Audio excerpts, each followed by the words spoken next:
baguette, bonjour, oui, oui, bonjour to, baguette, oui, oui.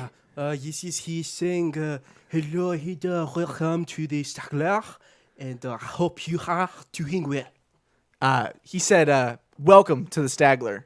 We hope you're doing well. Thank you. There's back and forth there. We are, of course, today, episode 48 of Stagler, are talking about French films. We have 5 French films picked out, and we're going to be happy to... We have Sank French films. Have you heard the joke about the cats in the boat? Yes, I went to high school and the French club had the shirts. Oh, they did? Yes. Okay. Un, deux, trois, quatre, cinq. I could never forget. I love that the joke revolves around animal dying. Isn't it good? That's great. Is that French? I don't know. Maybe according to one of these movies. Right. Anyway, that will be in a second. But Whoa. first, of course, we got to get through our weeks and then through the news and all that good stuff. It's what you're here for. So I'll start off here with my week because I got around to some stuff this week. All right. So first, I'd like to talk about a little film that came out. I say little, but, relatively. And that was Kimi. Kimi. That's Zoe Kravitz in the lead role. Steven Soderbergh. It was HBO Max dropped. Real quick. I was just like, oh, it's a quick movie. I'll just plop it in. People like it. Here's the thing. I've always been a little colder on Soderbergh, I think. It's just always been me. All of his movies I've never quite hit the same way. And this one, the same thing. I enjoyed it enough, but it didn't really blow me away. He's definitely doing stuff that other people aren't doing, but it's just not for me. I just know his films aren't for me, and that sucks. But if you love his stuff, you'll probably love this one too. There you go. What can I say? The main thing for me, this one's about like Zoe Kravitz Kimi is like an Alexa, and Zoe Kravitz is like a technician, where instead of it being like an algorithm detecting your voice, it's like real people. And so if anyone ever says like, oh, hey, Kimi, play Me, like the song Me, and then it'll be like, I don't understand what you mean. And so they'll go in and be like, okay, if they say this, they mean this. And they'll add code to the program. And so she hears like a crime happen. She's like, oh shit, I need to figure this out. But she's also like agoraphobic. She doesn't like going outside. And so she gets wrapped up in this big like conspiracy with people. And it's a thriller. And there's like, fight and everything. And it gets good by the end. I think it just took a second to get there. You know? And it's the first movie I've seen that like name drops COVID. And it's just... Oh, really? Yeah, she's just like, yeah, I was like antisocial and then COVID happened. And it's just like weird. Whoa. That's strange. Yeah, that is weird. Huh. The first like major movie, because Host, I think, was revolved around that as well, around the lockdown and everything. So, but, just whatever. So check it out if you like him. Zoe Kravitz was very good in it, I will say. Okay. Physically, I thought her acting was really good. I didn't realize she had that physical aspect to her, and she did a great job. Nice. I also watched The Mitchells. Let's go. Versus the Machines. Yes, you loved it. I loved it. It was great. It was awesome. I told you. It was about a family on a road trip to take the oldest daughter to college, but then robots invade because the app goes bad, evil, and wants revenge. Sometimes it just happens, Sometimes it just happens. There's one thing that I get. I understand it would be a little high concept for a child's film, but I wanted a Almodovar Pain and Glory moment where at the end of the film you find out that the film you're watching, she's like 40 or 30 now, and the film you're watching is the film that she ended up making because that was her whole deal. Yeah. So that didn't actually happen, but it's how she like internalized the road trip and turned it into this thing where she came together with her family. And the last shots would be like her with her older parents and her like little brother grown up. Yeah. And they'd all be like a happy family, but that didn't happen. That would have been cool. But it's still great. No, that's like a small thing where I was Yeah. like, if they do that, this is like cementing it as This is really the GOAT. one of the greatest. It still is. But no, it was a lot of fun. I like the family dynamic. The dad pissed me off a little bit Okay. because it was just one of his mannerisms where he would call her kid. And that's always been a big, like, I guess the word is trigger for me, you know? It's like, when people call me kid, I'm like, okay, listen, we're not doing this. You know what I mean? I get that it's actually his daughter, it's actually his kid. Right. But it still pisses me off. Hey, man, that's okay, kid. Yeah. See, but when you say it to me, I just think about Kid Rock. Right. And that makes me angrier. I watched one more thing. Uno. It is a new film. Came out. Texas Chainsaw Massacre. Never heard of it. It stars Elsie Fisher from 8th grade. Wow. That's one of the ladies. Nice. Actually, like the main lady. She you get would say. murderized? Well, she's the main lady. So what do you think? No. Anyway, this one is facing some like scrutiny, and there's like one big. The politics of this one are really like messy. Like the messaging is really like unclear. It's just, I guess, not as steady as a hand that maybe a better director or whatever could handle, or writer, who knows. Okay. It's about this group of people. They seem kind of like rich kids. They're basically like gentrifying this ghost town in the middle of Texas. It's this rundown. They're like, we're going to have the bus. We're going to sell it, the property, blah, blah, blah. It's going to be great. And, they drive like a super advanced, like smart car bullshit. It's great. Okay. And they come in and there's this woman still living there. And they're like, hey, the bank should have figured this out. You need to get out. And she's like, no, I worked out with the bank. I'm staying here, whatever. And they're like, They call the cops. They get her kicked out. And upstairs is her son, who is Leatherface. And she was like the only thing stopping him from losing it was his Okay. mom. So what happens? She's old, so she just passes away. It's kind of assumed that she gets like a heart attack from all the excitement of being like detained and shit. And so they're like, oh, that sucks that she died. The one character feels bad about it, and the rest are like, she was old. Who cares? Mm-hmm. That character ends up finding out that they actually didn't have the right to her house, and they actually fucked up, and she was in the right 100%, which I liked. It's one of the reasons why she's one of the few characters, even though she's kind of a bitch at times, I actually liked, because she at least has like stakes in the story. So Leatherface starts killing everybody. And the main girl, Elsie Fisher's character, her backstory is that she had survived a school shooting. And so she struggles with like doing something with her life because of like the guilt, the survivor's guilt. Mm-hmm. Interesting idea, except when it has like the weird tinge of like, you need to embrace guns to kill Leatherface. Yeah. It's very weird there.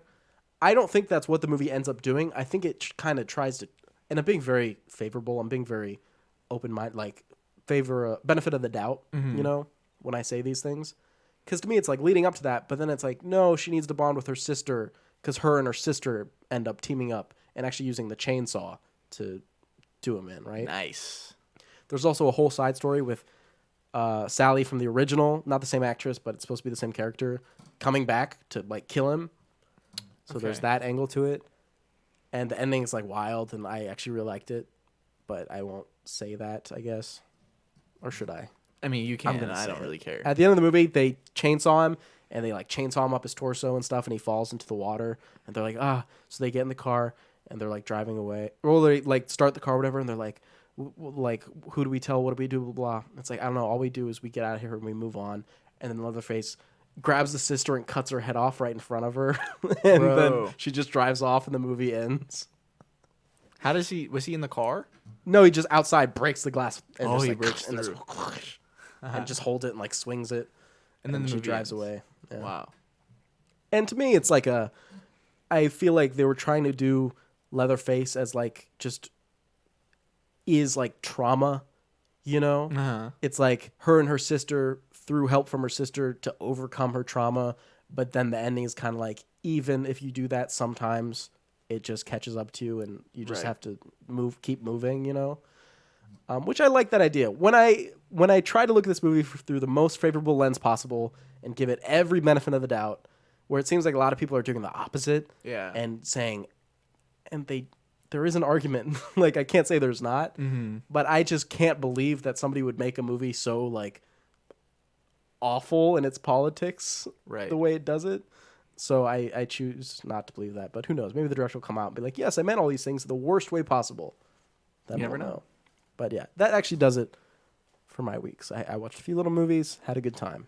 Nice. I watched two things.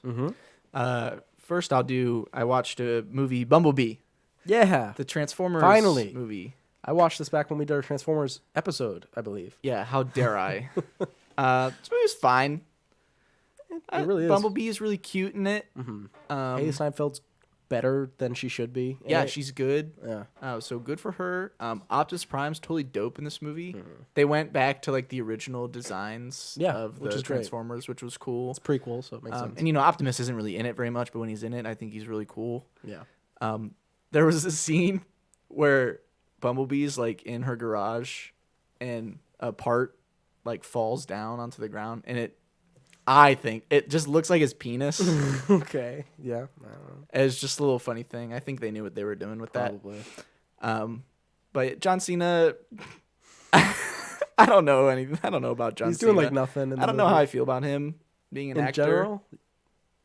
Like, yeah, just like acting in movies. He's like. Have you watched Peacemaker? No. I heard he's good in that. Okay. I like him. I don't know. I like him enough, I guess. Yeah. I liked him in Fast and Furious. Right. But he was all right in this one, I thought.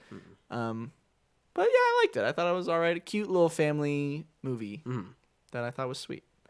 But I finally finished BoJack Horseman. Yeah. I finally talk about what I think about BoJack Horseman. And what I think is that this is one of the greatest television shows that I have ever seen. Wow. I do. Where'd that took you so long? What? Since you believe that, you'd think you'd like notice that it was your cup of tea. What? That it was a good show. What do you mean? Like when I first started? That it took you so long to start it. The show came out like 10 years ago. Not 10, but like 5. It ended in 2020 though. So I feel like I don't know, I just always like avoided. But it's not like you only liked the last season, you liked it all. Right. Well, cuz like is it just that it's adult animation? It's like an adult animation, and I've never liked like, you know, I watch anime and like all that stuff. And I love animation, but I've never liked like Family Guy or American Dad, or especially Rick and Morty. I find Rick and Morty like extremely unwatchable. Low IQ. Yeah, my IQ is just a little low. So I was kind of always hesitant, but everyone always talked about how like cool BoJack Horseman was. Now it's like different than all the other ones. So I was like, okay, fine. Yeah. So I finally did it, and it really is different than all the other ones, and gets really heavy. Yeah. You know, it starts off the first season, you think it gets heavy, and then you get to the later seasons. Right. And like season 5 and season 6 are just like every episode is like emotional carnage. Yeah. Which the payoff only really works because you've spent so much time with the characters. At least that's the way I see it. Like they couldn't have done those episodes in season 1. People would have been turned off and been like, no, this is not definitely a good it's thing. very earned, and the writers so smart and witty. I don't know how else to say it, but like there's a subreddit called Word Avalanche. Okay. Where it's just like, so for example, Princess Carolyn does it the most in the show, but they'll just have her be like, Roy's toy store from Koi is feeling Troy in the soy. You know what I'm talking about? I know what you're talking about, but that was a very bad example. Well, yeah, I can't think of one off the top of my head, but you know what I mean? Be like, this is Jack, the cat who was whacked in the Cadillac when they got back from like stuff like that. Yes. Yeah. They just do that all the time, and those are always like so smart and so funny. And then like the show kind of reminded me of Mr. Robot, not like actually Mr. Robot, but how like there's like episodes that like have a theme, like have like a certain thing going for it. Like I remember it's always fun. In season 3, there's an episode that takes place in like the underwater like world, and it's completely silent episode. And then there's like a funny gag at the end where he realizes he can actually talk. But like there's a ton of episodes like that. There's cool like flashback episodes, and I believe there was one where the whole thing was him just like giving a speech. That's my favorite episode of the whole it's fantastic. show is Free Churro. He just gives the eulogy at his mom's funeral, but the joke at the end is he's not at his mom's funeral. He's at like a lizard funeral. And they do such a good job of making the show like so relatable, even though you're in this like fantasy world with like animals or like whatever. Well, because it's like there's some celebrities who are just themselves, like human selves. Exactly. And it's so funny. It is like super meta, like all like the celebrities and stuff being in there. Like Zach Braff might be one of my favorites. Yeah. When Zach Braff comes in, it's good. Is Rami Malek in it as himself, or does he play a character? Rami Malek plays a character. He's the director of Filbert. Okay, I remember that. J.K. Simmons is the turtle guy, I believe. Turtle Top. Yeah, Turtle Top. Just a lot of famous people, like literally everywhere. And character actress Margot Martindale. Yes, right.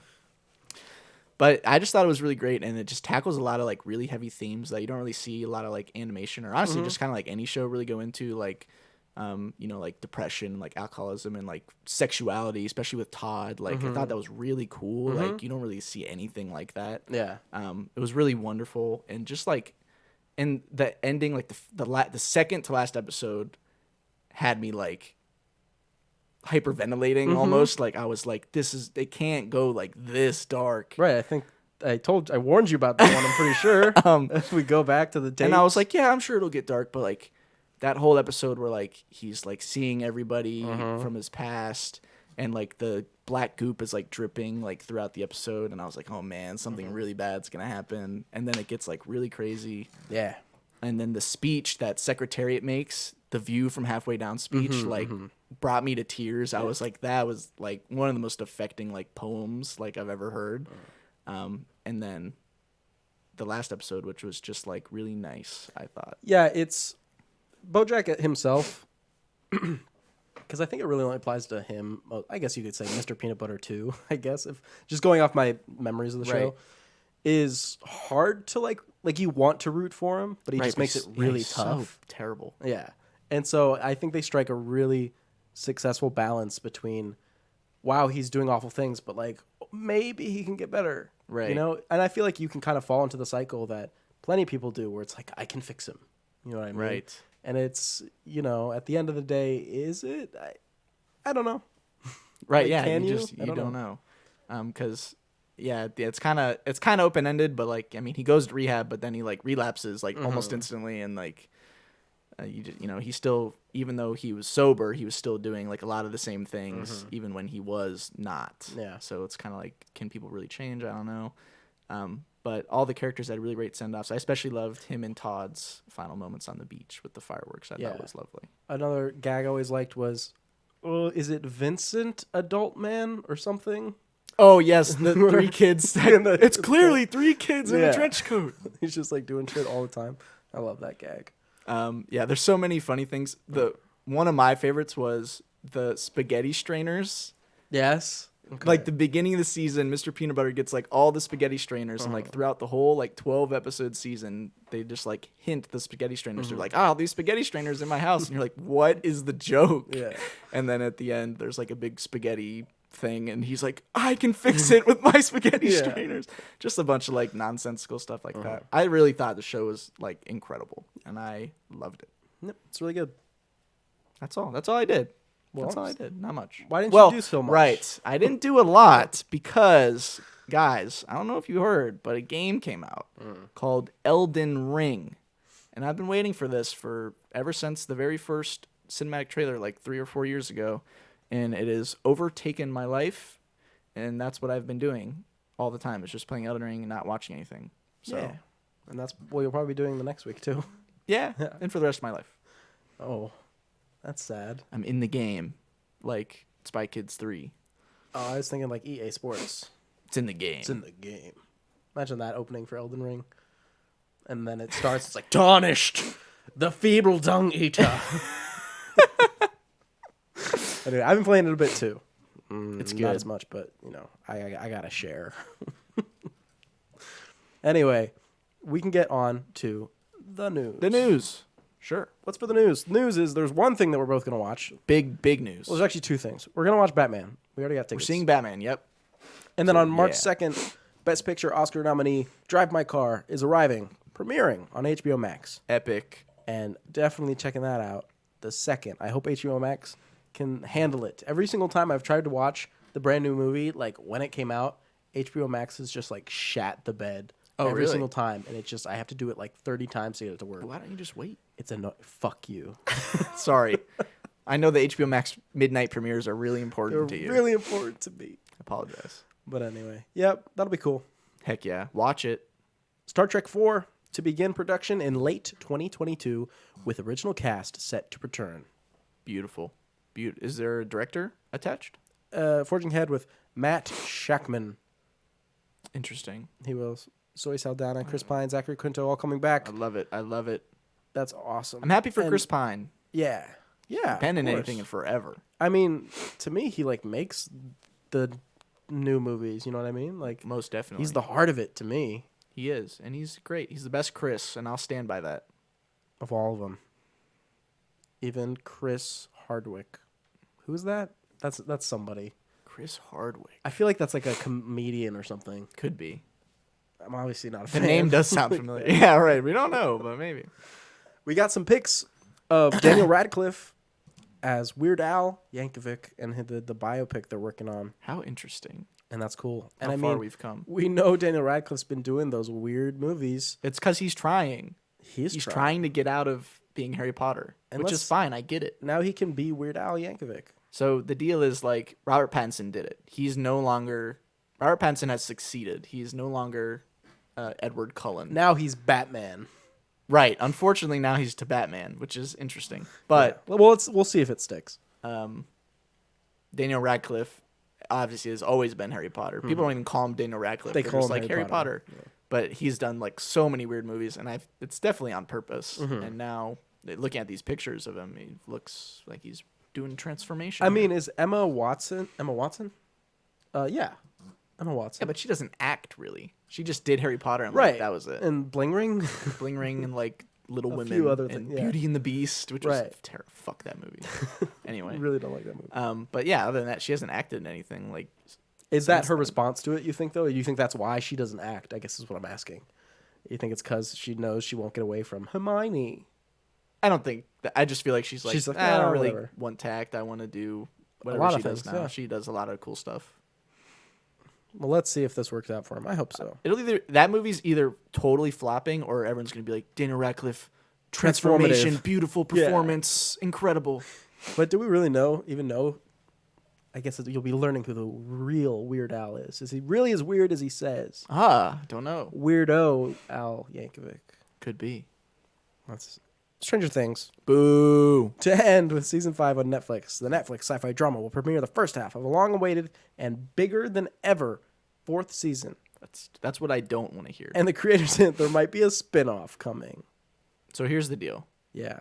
Obviously, I liked the first season, just like everybody. We've Yeah. been over this. And the second season, I thought was pretty good, but not as great. And the third season, I literally think is bad.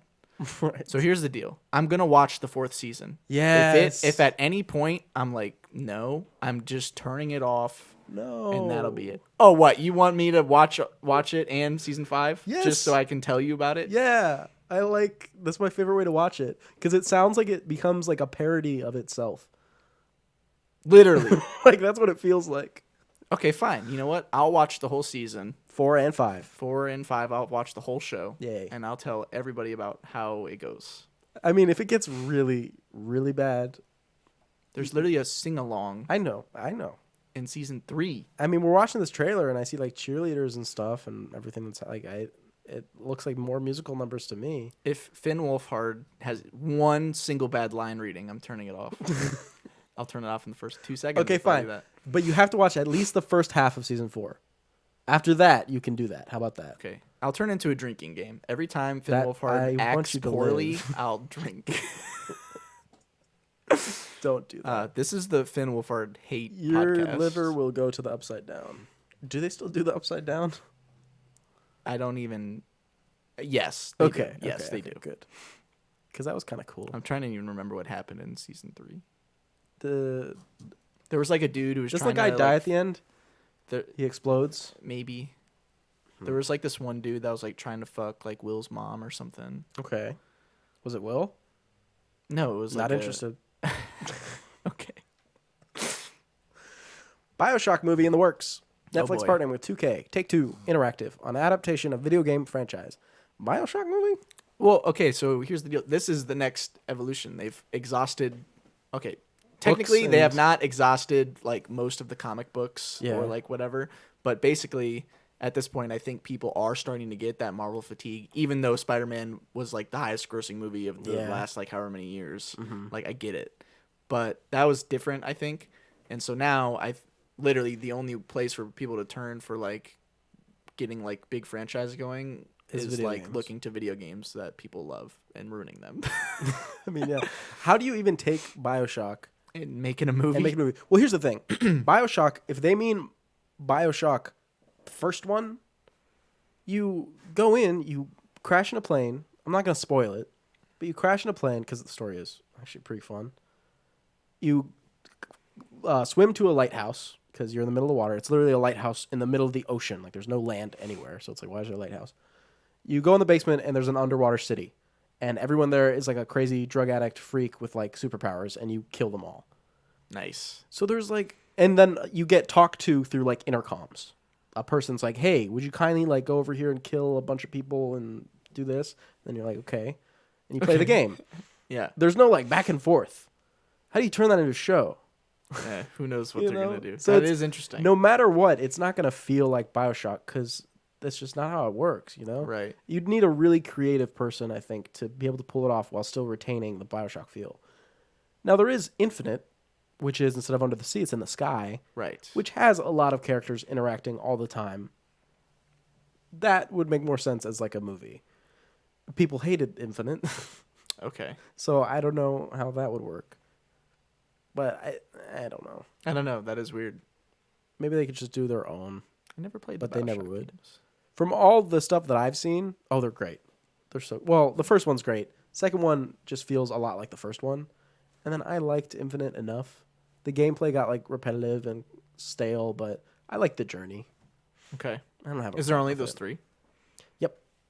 But there's rumors that they're working on a 4th one, like right now. BioShock Earth. Right. It's just on land. But seriously, that is kind of the thing with this series because they did the ones underwater, they did the ones in the clouds, which is like 2 great ones. Yeah. Underground doesn't really hit the same way. No. With like lava and shit, that doesn't like whatever. Nah. Space, the reason they can't do space, one, again, it's not that creative because it's space. And BioShock is like loosely, inspired, not loosely. It's kind of inspired by another game called System Shock, which just takes place on space station. So it's the same game, you know. Interesting. So who knows what they would do? I'd say you could probably keep it underwater. Yeah. I don't see And why that's not. what people liked, right? So whatever. Not many games take place underwater. Here's great news. Oh my god, I didn't even look at this. What is image. happening? Okay, so Fairly Odd Parents live action show trailer reveals Timmy Turner grown up. What the fuck am I looking at? Caleb Pierce plays a live action college aged Timmy Turner in the new trailer for the upcoming Paramount Plus show, The Fairly Odd Parents, Fairly Odder. And that's Otter like Timmy Odder, not Otter like. Thank you for clarifying. Yeah. I just didn't ever think I'd see Timmy Turner as a college student. And he Didn't- still has his fairies? Didn't Drake Bell do that? See, that's my question. Because I thought they were supposed to go away. Yeah. Right? I thought so. I always thought that was part of the rules. I mean, it's only when they're a kid, right? Last time I looked at Fairly Odd Parents, there was a dog and a girl that he shared his fairies with. The show's not over. And a baby. I remember the baby. What? Like, that's probably the last time I watched Fairly Odd Parents, like, earnestly, like, as a kid, was, like, when the baby was born. I don't even know what you're talking about. They had a baby, and I remember, Who's like, they? oh, that's weird. Cosmo and Wanda, yeah. No way. They had a baby, Fairy baby. and I was like, oh, okay. And then they made the weird Drake Bell movies, and I was like, okay. Drake Bell movies? Yeah, he played Timmy Turner, and the joke was that, like, he's Drake Bell. He's like an adult. Wow. And he's hanging around all these children. He's also a criminal. Yeah, a child criminal. Yeah. Anyway, so that looks great. Yeah. It looks amazing. Honestly, incredible stuff. Yeah. Do you think Doug Dimmadome, owner of the Dimsdale Dimmadome, Doug Dimmadome, is owner of the gonna- Dimsdale Dimmadome. is going to be there? Of course. Of course he will. Is he still going to be in love with Trixie? They were in love. Well, he was in love with her, Oh. but Trixie wasn't, right? Except for that one time where... Timmy. Yeah. Not Doug Dimmadome. Oh. the Doug Dimmadome Trixie ship. I mean, sometimes those billionaires don't know. Can we get to the spotlight, please? Yes. God. The spotlight, we get to talk about movies that are French. French movies. What does that mean? Well, apparently not directed by French directors, as far as Nick thought, because the first one comes from an Italian director. The Battle of Algiers, It's a French movie. 1966, directed by Italian. How do you say that? Do you know? Guillaume Pontecorvo. Guillaume Pontecorvo. But it's a French movie. Directed by an Italian. So, I mean, I'm just saying that we decided that does not mean directed by a French person. That has been stated. Right, but it is a French film. Yes. My thing is, are the credits in French? Then it is a French film. There you go. That's all perfect. you need to know. 1966 Battle of Algiers. What do you think? What is it about? It's black and white. It's black and white, number one. For that, I just have to take off 6 points. Fuck it. So fuck that. What is this movie? This movie is about like a rebellion that honestly I didn't know much about. In Algeria, rebels because the England or whatever people were like taking over and they were fighting back. Yeah. Cool. But it's like real political and a lot of terrible things happen. It's a lot bigger and more bombastic than I was expecting. Yeah, me too. I was like, that's gonna be like more chill, like dramatic thing. But there's a lot of big set pieces, battles. We have kind of the main like rebellion character. What was it? Ali de Pointe, I believe. Definitely Ali. And basically, what happens is both sides go to like further and further ways to get at each other. You know, it starts with like I'm not sure what it actually even starts. Like the first thing committed. I know he's put through a test where he's like shoot a policeman, and it was like kind of a test for him. There's doesn't actually happen, but then they're like, okay, we're gonna plant guns all around the city, and we're gonna start killing cops. It's like the first thing. Yeah. And then they're like, okay, we're gonna fucking bomb a building. Yeah. Right. And it just gets larger and larger and builds until they've got him like cornered. They blow up the whole building, and you know it's like, oh, it's over. But then the word gets out and stuff. And the public opinion is so turned like, why do we need to use this much force just to like keep this here? What's the point? And I believe at the end they earned their freedom. You know, they're all chanting and running through the streets and everything. And that's like the really condensed version, you know, without all the inner political intrigue and everything. Yeah, it was really interesting to see like the lengths that like they would go to like stop like this. Because I remember like at first it was like just the men. And then the women got involved, and then children got involved, and you're like, wow, so it's going all out, like, you know. Yeah. But yeah, I was really impressed by just the scale of it, just how many people were on screen at certain times, and you know, some of the effects, like the bombs and stuff. I was like, oh, that's just a bomb. That's cool. Yeah, they probably literally just set a bomb off. Building, yeah. Hopefully, they told people. Yeah, I think that the best scene in the movie. Was super intense was when they give the three women the bombs, exactly, and they're walking through just kind of like chilling, planting the bombs, like talking to people. So there's one lady who like goes to a bar and she like, I think the guy even like is like, hey, do you want to see it? And she's like, oh, thanks, you know, and she kicks the bomb under like the bar. Yeah. And she just walks out and you see all the people. There's another one where the first bomb goes off and another crowd of people where we know another bomb is going off go outside to be like, what's going on there? Oh, it must have been like some kind of, you know, just random explosion, like some machinery blew up. They go back inside. Yes. And then it's just like, up. Wow. Yeah. And of course, through these scenes, you're getting little snippets of conversations like a mom and her son, like having dinner, stuff like that. Like two guys at a bar, just like talking about work. And so you're seeing like the people. And I'm glad you said that, because to me, that was also the standout bit of the film. I was like, wow, that's really, really effective. Definitely. It does a great job of just showing like the effects of like, you know, these people have like their own agendas and they're just doing whatever they want to do, but they obviously don't think about the consequences or how it's going to affect like the people that actually like matter in the situation, which is the people that live there. That's both sides, you know. It's both sides that they show. And yeah, I was surprised that it kept my attention for like as long as it did. Sometimes with black and white films, I hate saying this, but I find it to be true a lot, where I have to kind of give it like, okay, I have to get through like the old movie stuff of this, but that wasn't part of this one. You know, like I have to get through the weird dialogue and just the weird like way they treat women, usually shit like that. Yeah. But this film didn't really fall into that problem, luckily.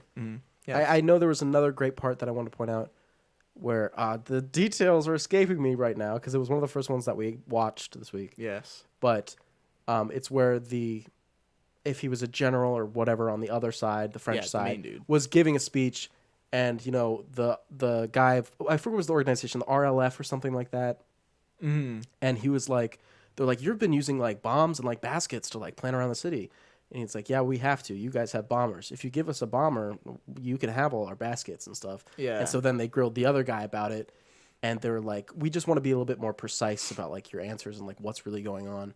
And he goes on kind of a tirade about what. Tirade's not the word, but he goes on a rant about precise, It's like, let's talk about price. This many people were killed, and this is what's happening. And if you want to win this is what has to be done, and blah, blah, blah. He's like, some of us have been through wars, and we know what it takes. And he just speaks with such a firmness and assuredness. Yeah. I think the actor did a really, really great job. Yeah, he was Acting-wise, he was my favorite performance throughout. Definitely. Hardcore agree. The Battle of Algiers. Great film. Would recommend. Recommend, for sure. Especially if you're into that political stuff. It's great. Yes, definitely. Next, we have a 2007 film, The Diving Bell and the Butterfly, from Julian Schnabel, if that's how you say it. Okay. Here's the deal. Mm-hmm. I didn't like this movie. It was okay. It was fine. I was expecting it to be better, given the ratings. Me too. But I didn't find it that fantastic. The reason I ended up pointing this one out is because I wanted to film with Mathieu Amalric, I think is how you say his name. He's the main guy. Right. Because he was in like Quantum and Solace and like yeah. Continuel, Familiar which we talked face. about a long time ago. Yeah, I was like, oh, familiar face. It'd be nice to see him. And I wasn't that crazy about it. Neither was I. So the main problem for me was... Well, are you getting... It's like about a editor who suffers a stroke. True story. Yeah, and has locked-in syndrome where his mind is completely there. He can move his eyes, but nothing else. He can blink his left, and that's how he communicates. Yeah. What turned me off for this movie was literally the first like 20 minutes. Yeah? Where it's like all from his perspective, Mm-hmm. and I just found it extremely annoying. Which I get it. That's probably the point. That's most definitely the point, but that doesn't mean it's good. Right. So that I just found that extremely like frustrating to like watch. And I saw the movie had like a ton of nominations for like cinematography and stuff, and I was like, they just fucking put the camera like this and then put a filter over it, like whatever. Anyway, some of the other things like when we have like the surreal like scenes or whatever like do look nice, but it's like whatever. I don't know. And then just like the movie's boring, which I guess could also be the point. Yeah, you're locked in, right? But that's maybe a bit too charitable. The thing that I have, again, it's based on a true story. I have the little, very tiny bit of digging into that, of how true it is like sorta mostly. Oh, okay. Except the weird thing that it was they twisted the roles of the real life people in the film. His like ex-wife, the mother of his children, is like the one who's there and supportive for him, and his like girlfriend at the time like can't even come to see him. And in real life, apparently that was backwards, which is weird because like these people are like around, like they can see the movie, so that's just weird for them. And then also they showed him going through a very low time of being like, I want to die, I don't want to do this, just put me out of misery. And that apparently is also not true. And he never was like that. He was always like, yeah, let's do it. Let me write a book. Like, is someone who's going to write a book in that state is obviously going to have the drive to like do it. Definitely. So there's a little bit of an incongruity there, which, you know, that's weird. Okay. Take it for what you will. Yeah. The main thing for me, I never really bothered the whole. I saw the episode of House. You hear that show?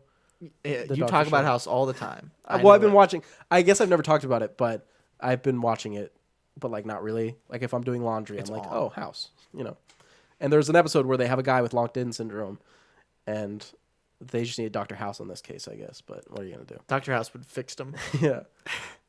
The main problem for me was I never felt, even though they have flashbacks to when he was, you know, just walking around doing his thing, I never felt like we got to know the main character. Agree. You know, I was like, I get to know him in the state, but I never felt like I knew who he was. And that made me not interested. I want to see the transformation. You know what I mean? Right. And it happens where he's like, I want to die to I want to write a book, and then he dies. Oh, spoiler. He dies. But, I want to see what kind of man was he, and what does he become at the end of this, Instead, it's just like beginning of stroke, end of life, Yeah. And it would have been a lot more interesting if you saw either like his faults, because they mostly painted him as like a pretty great guy. Maybe he was. Yeah. But doesn't make for a very interesting movie. And switching his wife and his girlfriend doesn't like make sense either. Right. Yeah. So, that's just a weird choice. Right. I don't know why they would do something like that. So that would be my main gripe. I didn't care about the perspective stuff. I thought it was interesting enough. I got tired of Oh my God! Shut the fuck up. Which I get it. It's the point. They did one scene where they literally just played that in the background and just had them speak normally. But in the background, it was just, be, say, de, This is a very specific thing to me. And I'm sure maybe it affected you a little bit because there's some letters that are just obvious. Where the subtitles were, spelling out the words in English. So they would go, be, and then it would be like F. That's not F. You know what I mean? Yeah. And it fucked me up because it was like watching a letter pop up, hearing her say the actual letter, and my brain was just like, oh. Am I wrong? Have I been speaking French wrong? It was a very weird experience because they were spelling like merci, right? And so he went M, and it showed up T. I was like, it's M. Interesting. It's not weird. So that didn't even occur to you because it's just different language. Yeah, I just didn't know. Yeah. That's weird. Yeah, it's weird. Yeah, check this one out if you want. Everyone seems to really love it. Right, maybe we're just we just don't get it. Sticklers. We don't believe in the human I will spirit. say that I really did enjoy a lot of the excerpts from. Well, I assume they're excerpts, but when he would just talk about like the most beautiful view is what I call the Cinefet, and it's where the railway meets the desert, and it's beautiful. Like I loved all those. I thought they were really beautiful. Yeah, it was nice. I remember there's a quote that I remembered where he's like, the only other thing, there's two things that aren't paralyzed other than my eye, and that's my memory and my imagination. And right. I was like, that's nice. Yeah, that is nice. So there's definitely good bits in there. But and then of course his performance, like I did like, and because you are pulling a lot of weight when you have to do it all in voiceover. Right. So I think he did a good job. Yeah, he was good. But yeah, that's The Diving Bell and the Butterfly. An interesting film. Interesting film for sure. Speaking of interesting films. Do you remember that scene in the Diving Bell and the Butterfly where he's like strapped in and and the fly, the fly lands on his nose? Yes. That made me think of our next film. True. Very true. Our next film is Mandibles from 2020 from Quentin Dupieux. This is a fucking awesome This movie. movie kind of rocks. Toro. It's short. Fantastic. This movie, a crisp 77 minutes, Yeah. gets to the point, does not fuck around, and is absolutely hilarious. I I was dying the whole film. I love, and we just picked this randomly because we're like, well, here's what it's about. This is why we picked it. It's so great. It's literally, from like the trailer and stuff, you get two guys find a giant fly, and hilarity ensues. A giant Grand fly. mouche, giant fly. You know, It's awesome. it's very good. So it's like a job for him at first. They're like, hey, you need to transport this thing. Yeah, he's getting a over here. suitcase, bringing it to somebody. And he's like, oh, look, it's a giant fly when he gets it. And his buddy's with him helping him out. And they're like, hey, wait, what if we like train the fly to like get stuff for us? Great idea. The thing that I love that they're unashamed of, the filmmakers, is that the characters are idiots. They're just stupid They're people. so dumb. And they're criminals, which is kind of, just Yeah. interesting because they're really stupid criminals. Because they end up like, do they knock out the one guy who they're on his land? They knock out the dude in the RV. And Yeah. they tie him up, Right. and they basically just like steal his RV. Yeah, and then they're His like, camper. and then it's like, oh, we need cash, and he's like, hey, I have $3,000 like hidden over here. So the guy's like, okay, come show me, and he escapes, and he's like, oh, dude, they messed up. He got away. He got away. He's like, what? He's like, we have the fly to worry about. So they end up kind of just running into this woman who mistakes the main character Yeah. for like an old friend, and he very accidentally almost rolls with it because he tries to correct her like 4 times. He's like, no, I'm not him. But she's just like, no, it's you. Remember, we were friends. And they invites us to their like little villa, basically. Yeah, very nice. And then meets like her family and friends. And they have dinner. They sit down for dinner, and the like best character of the film to me shows up. They're hiding the fly, in the car and stuff, and then they sneak it into the room that they get. And they have dinner, and this character comes in, and I mean, she speaks in an interesting way. She had a skiing accident, which affected her brain, and now she speaks with a certain, style. Yeah, definitely a certain style. Are you gonna show us? Should I? You can if you want. So they come from dinner, and they're like, "Oh, what are we having for dinner? Tonight we are having meatloaf with cranberry sauce." And they're like, "Are you okay? What do you mean?" They're like, "She was in a skiing accident. It's whatever." and she does not like these two. She thinks they're fishy, you know? Definitely not. And she's like just snooping around. She opens like the bedroom door and is like, "What are you doing in there? Huh? I know what's going on. You have a dog." You have a dog. Right? "I found this." She pulls out shit from her pocket. Yeah. And she's like, "Look what I found." And she talks like that the whole movie. Like She just yells. There's one scene where like the paramedics like put her on some drugs or something, and she mellows out.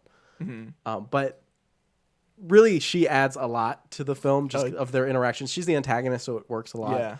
Yeah. They end up getting found out because they run into the actual dude they just happened to.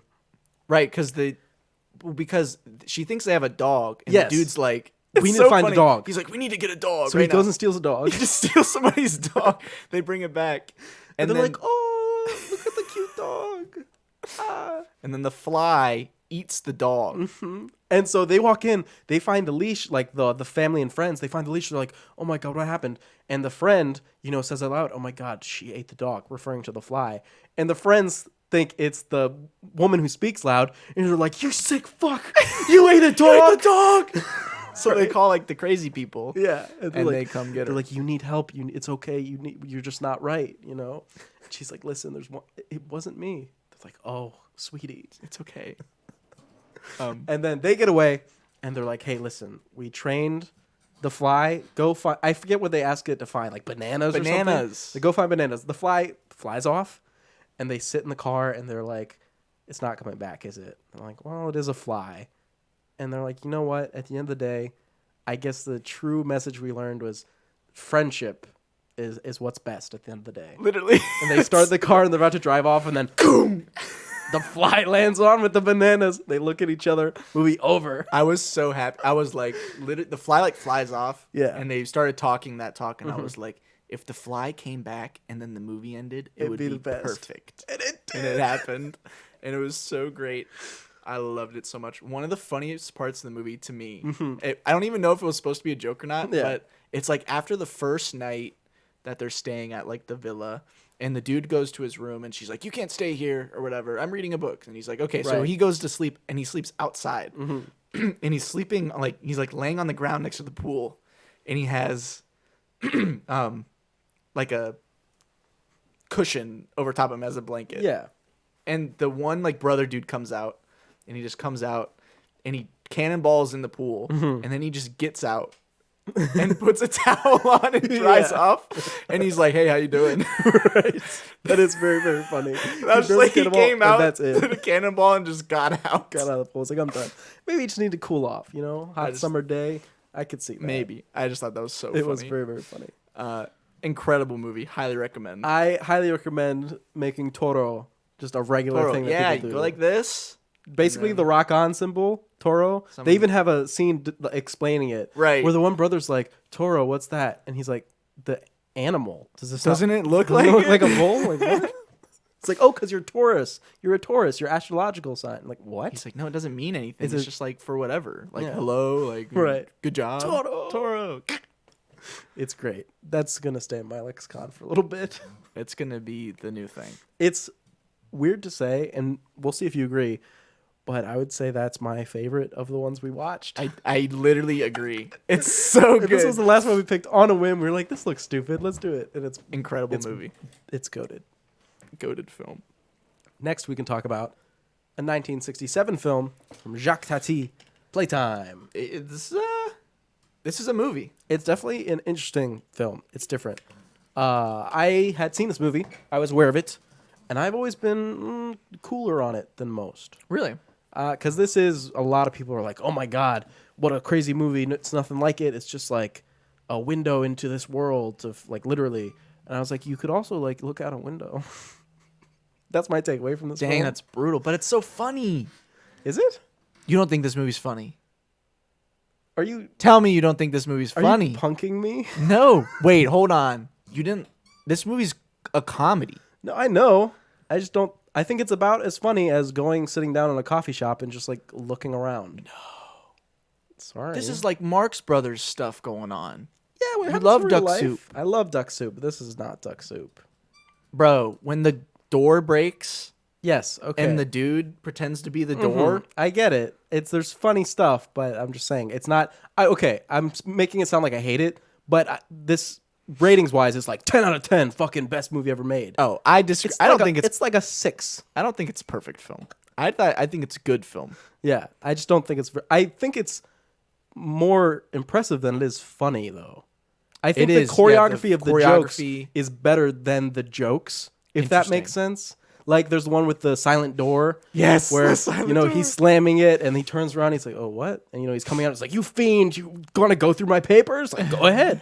Right? There's like funny stuff in there, but I really feel like all of the execution is like better than the actual jokes. Right? Yeah, a lot of like just like the framing of the camera and like all the moving parts of like every shot. Like especially like I remember like the very first shot is just like this long hallway, and you just see like everybody has exactly where they need to be. Yeah. You can just tell that he was like literally in full control and everyone totally perfect. Kind of like a Fincher film. Yeah, well, I mean, that was Jacques Tati, no? What? The main guy. Oh, really? I believe so, yeah. Idea. I believe that's literally him. Oh, very I think nice. so. Like the businessman who's like finding his way. I think so. I might be wrong. Because it follows him and then like the American tourist. Yes. Like the two main characters. And she's going around stuff, just doing stuff. She tries to take the photos and everyone's just getting in the background and everything. Yeah. One of the early jokes that was probably the first one that I found pretty amusing. It didn't make me laugh out loud, but he's waiting for a meeting and this guy's coming down this really long hallway. Yes. And he hears steps the whole time. And he gets up and the doorman's like, no, just sit down. Just wait a second, He'll be here. And it like that happens like 3 times. It's like at least a minute of just watching him walk. And then he gets there and then the guy's like not ready. He's like fumbling with his papers, like trying to find the right one. It's like, dude, you had so much time. Right. It is fun. It gets the most extravagant, obviously, at the end at the restaurant when it has so many moving, Right, there's so much going so many on. moving parts and so many breaking parts. Yes. Which is like all the comedy. Uh-huh. It's definitely an enjoyable watch. I guess I just wouldn't. It's more amusing than funny. Does that make sense?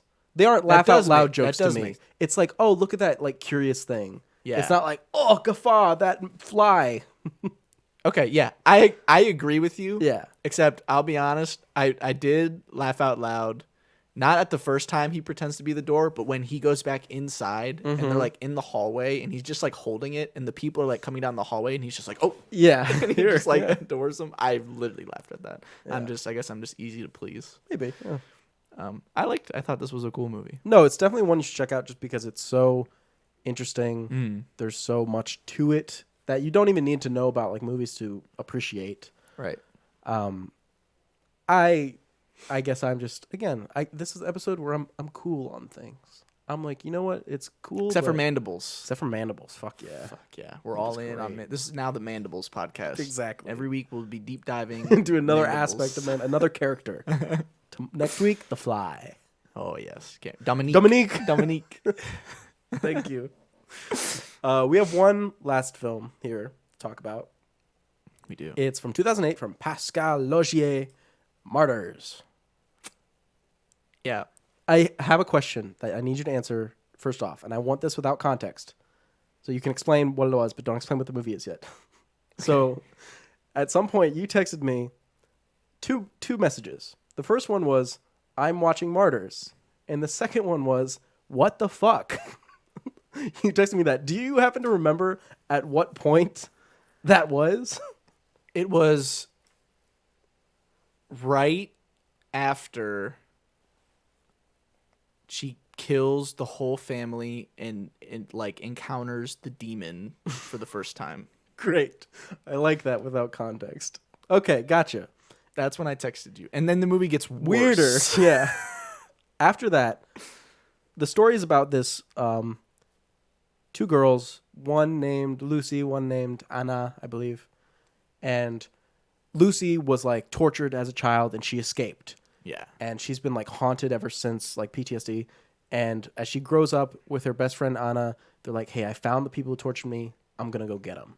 And she's like, let's like stake it out first. Lucy goes in with a shotgun, kills the couple and their children, and like freaks out. And is like, oh my God. It's brutal. It's unfucking real. Brutal. This is the most brutal movie I've ever seen in my life. Wow. Yeah. I don't think I've seen especially when we get to the end. Oh yeah. But this shotgun massacre that this teenage girl pulls on these two adults and these two children. Well, I guess the one dude's 18, but the girl is probably like 13. Yeah, very, very young.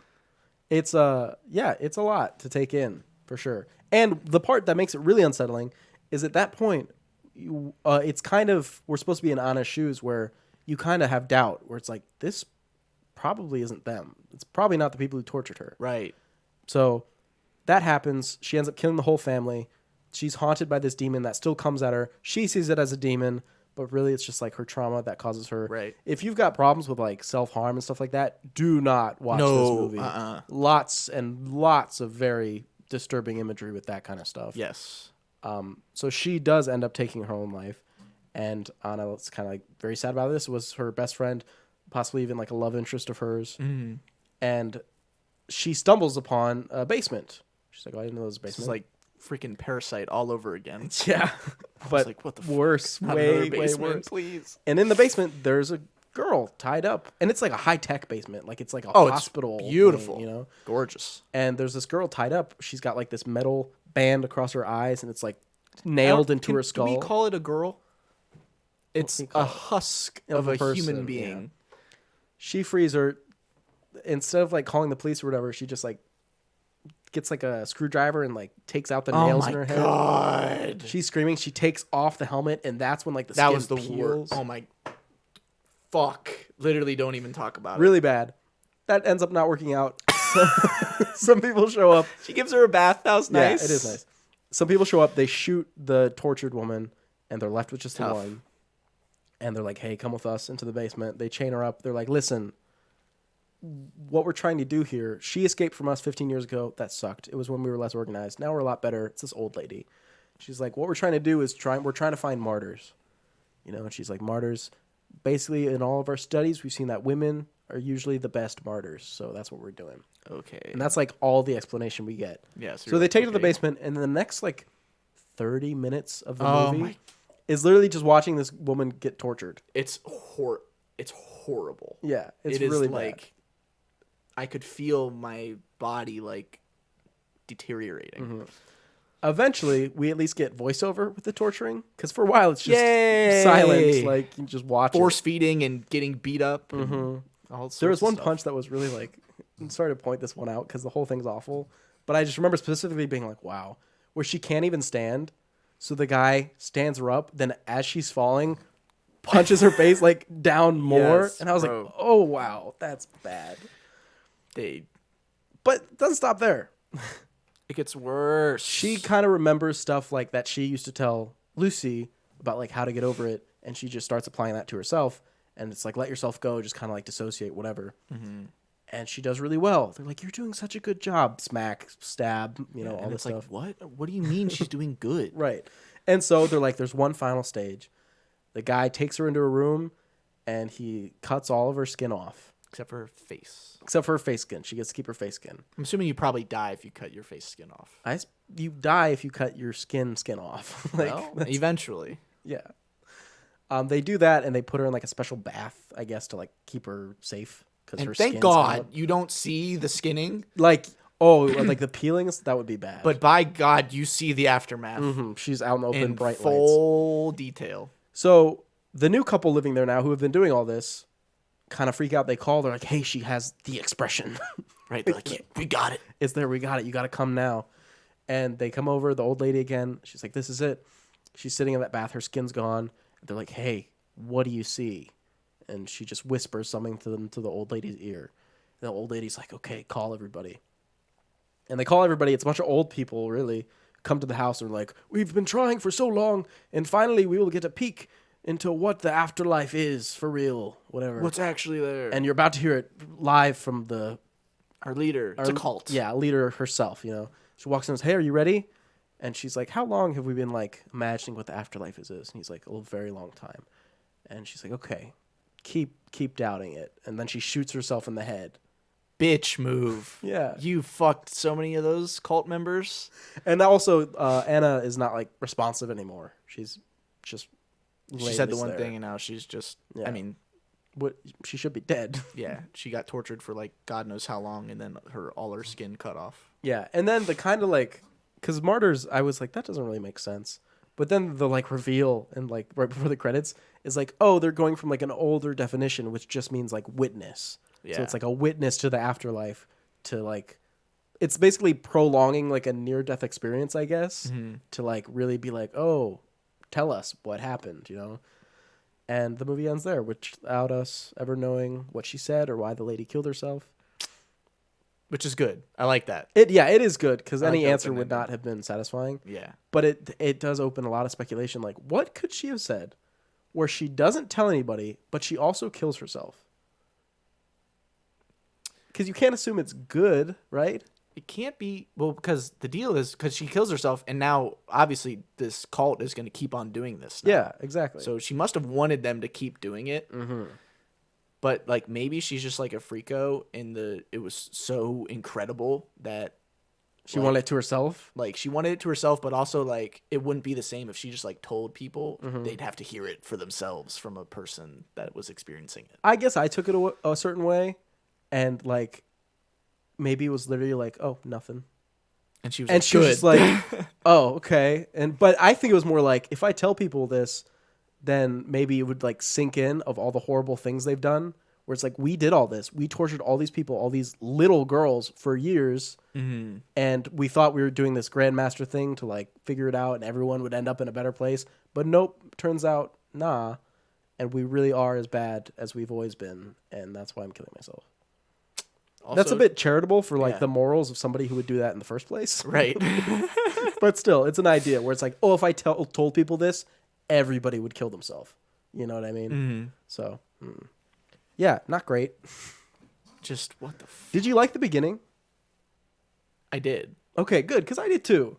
I did like the beginning. It's when I even liked, it was weird, but I even liked when the other woman was found. The tortured woman. I was Yeah. like, oh, interesting.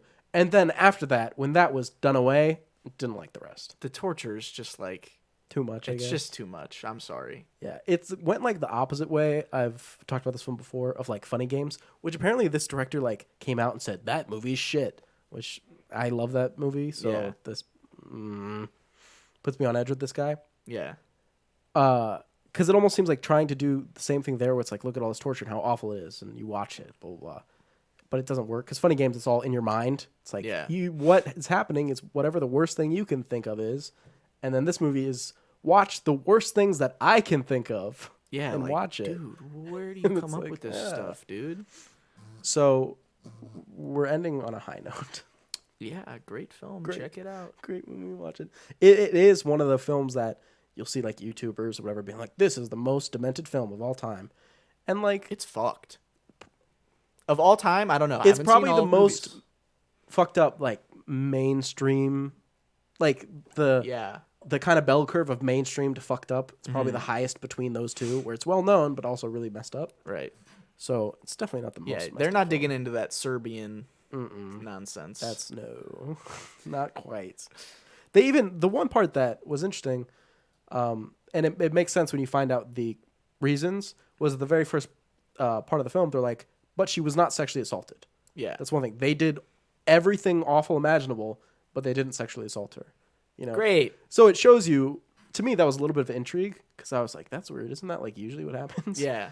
So it gives you a little bit of reason to like want to figure it out. But I guess the payoff's just not that good. Yeah. And I'm like usually like into gore. Like I like seeing like you know, like how they do it. Like Yeah. like how cool can they make it look? But I don't know. And the shotgun at the beginning I was like, yeah, fuck yeah. Nasty shotgun is Right. cool.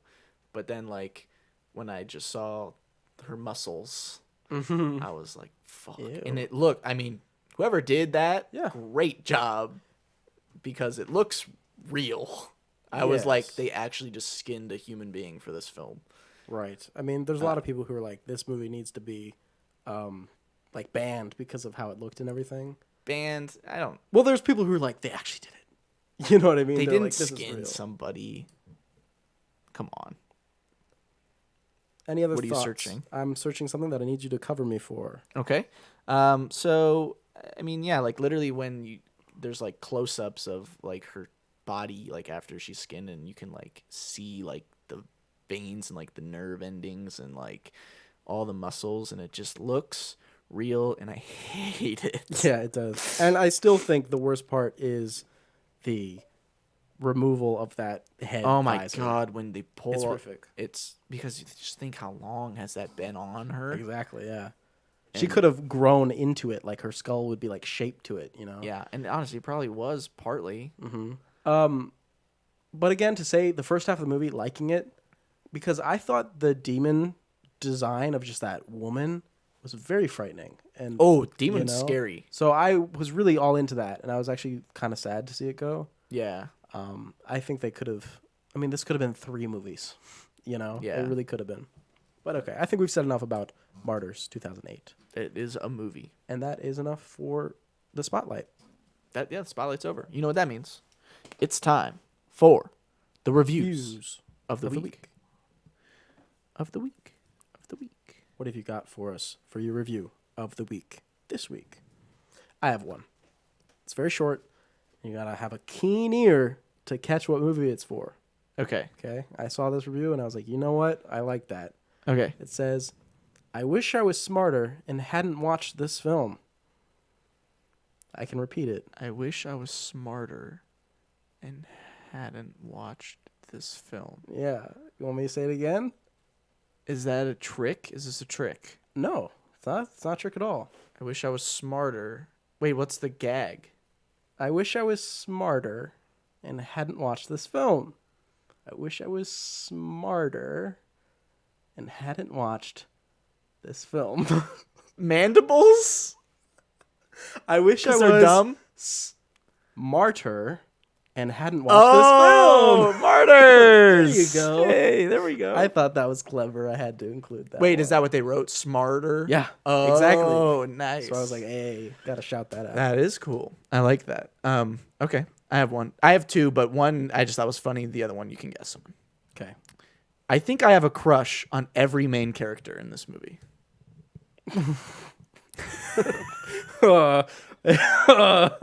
I hope it's not some of them.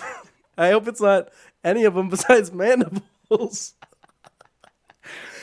No, your memory's passing you. It was Bumblebee. Oh, Bumblebee, right, sure. Forgot about that. Including Bumblebee. Just saying. Okay. And then this is for Mandibles. I just thought it was a funny review. Okay. All the proof you'll ever need that giant animatronic flies make everything funnier. Yes, for real. Oh, it's It's so just good. truth. Man, I want to go watch that movie again. It's only 77 minutes.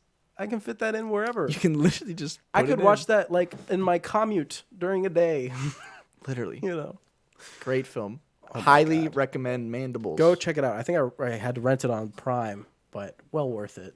Oh, yeah. So good. Anyway, or was Wait, it, you rented? No, was it was on Hulu. It was yeah, on Hulu. I was like, well, you rented it? I rented. Yikes. I rented one of them. I think it must have been Probably Bell and Butterfly. Bell Butterfly. Yeah. Anyway, we have an email. The emails. Did you know that you can email us? thestaglerpod@gmail.com. The world is not a fun place right now, and we often use movies, books, and games to add some escapism to the sometimes crushing weight of reality. That's why I always find it interesting when our lovely pockets of entertainment don't have a happy ending.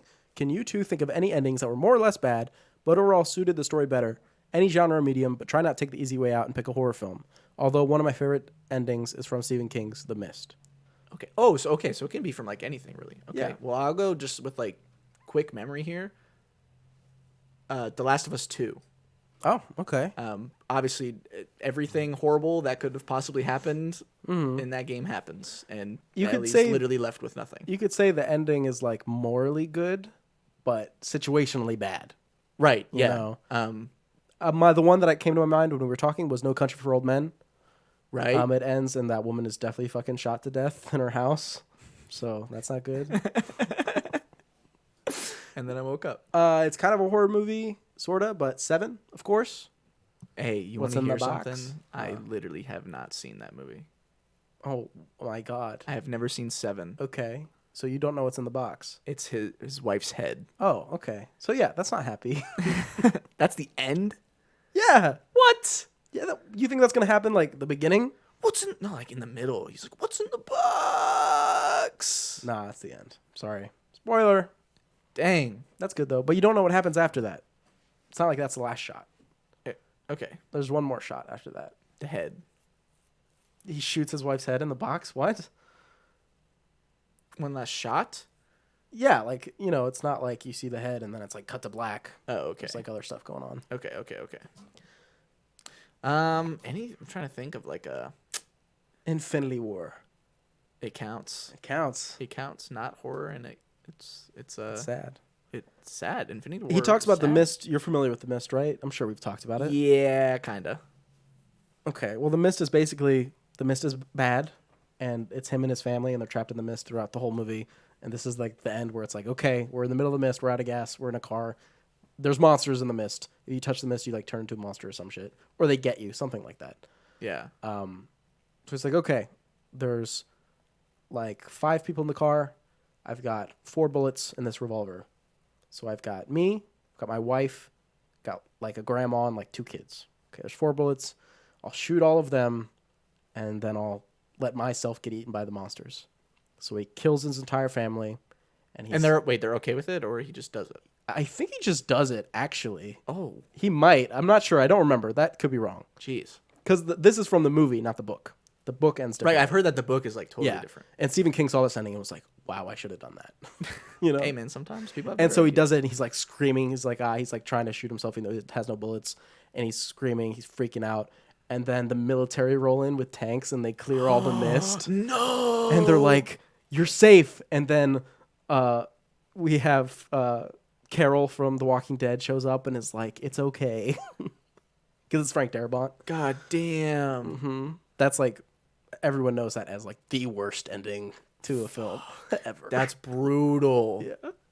And it's weird because when you're watching the movie, you're like, that's better than the monsters when he does it. And then you're like, oh no. That is tough. Yeah. Thanks for bringing that up, emailer. Yeah, that's good. That's a good one. That does it I did it. for that. And next week, it's going to be very exciting. Next show. It's going to be a big one. Big extravaganza. Maybe our biggest one yet. Could be. Because we're talking about, oh my God. Okay. Beloved. We're talking about the beloved, the world-renowned Absolutely. Ice Age saga. Yes. Not just the first movie, not just the second movie, not just the third movie, not just the fourth movie, not just the fifth movie, not just the sixth movie. The saga. The saga. Including the brand new Ice Age Adventures of Buck Wild that just came out. Can't wait. God. Cannot wait. That'll be so exciting, and I can't wait. It'll be all in English. No need for subtitles. Subtitres. Right? Yeah. It's all good. I can't wait for some Sid action. Oh, Sid. man. Sid. Sid. Some John Leguizamo. And some Diego. Manny. Manny. Oh, Manny. Such a sweetheart. What is her name? Crash and Eddie. Buck Wild. The woman, Queen Latifah. What is her name? Couldn't tell you. What is her name? Well, no, Her next baby week. is Peaches. Peaches. What is her name? Dude. Is it Mammoth? I don't know. Mammoth. Yep. That's Mammoth. Mammoth. That is her name. Join us next time for those adventures. And until then, why don't you do yourself a favor and Watch Mandibles. stay frosty. Stay cool. Stay icy. Ice Age. Send the world into the next Ice Age.